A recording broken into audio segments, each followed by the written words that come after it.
the CCD, the Centers for Disease Control, and information terrorism in America. What the hell is information terrorism from the perspective of the deep state in Atlanta, the CCD? Well, apparently, if you voice an opinion that counters their official narrative, you're an information terrorist. I mean, that's what we're talking about here. Dissent has become terrorism. What we normally expect in America, which is civil debate, discussion, and dialogue about difficult issues. That's how we improve ourselves as a democracy. We Correct. sit down, we have a free exchange of ideas.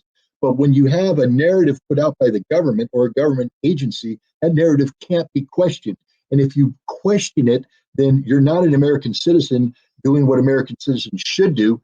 You are the problem, and we tend to define the problem in terms that grossly exaggerate things, such as information terrorists. We need to understand that the United States government is waging information warfare against we, the people of the United States. Their job is to manipulate data, to shape perceptions, to do anything other than to have a fact-based, honest discussion about difficult issues. Are we in danger of the American government declaring people like you or me or RFK Jr. information terrorists because we dissent on something like the vaccine? I know that the United States has made it impossible for us to have a fact-based discussion about the experiments because they've taken the records, and for 75 years we can't talk about it.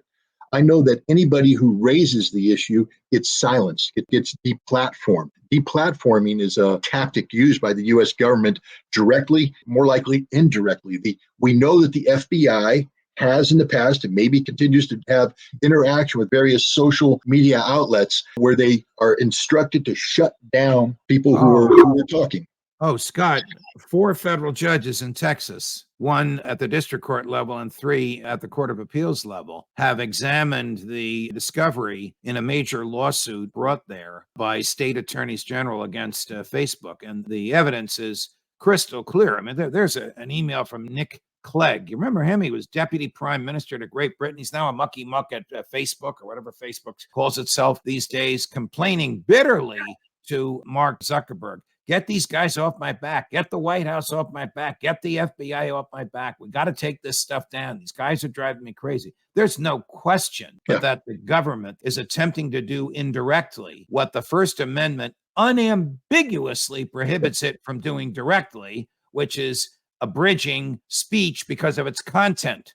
We're talking about the government suppressing speech because it hates it, fears it, or disagrees with it, which is the exact thing the First Amendment was written to prevent them from doing.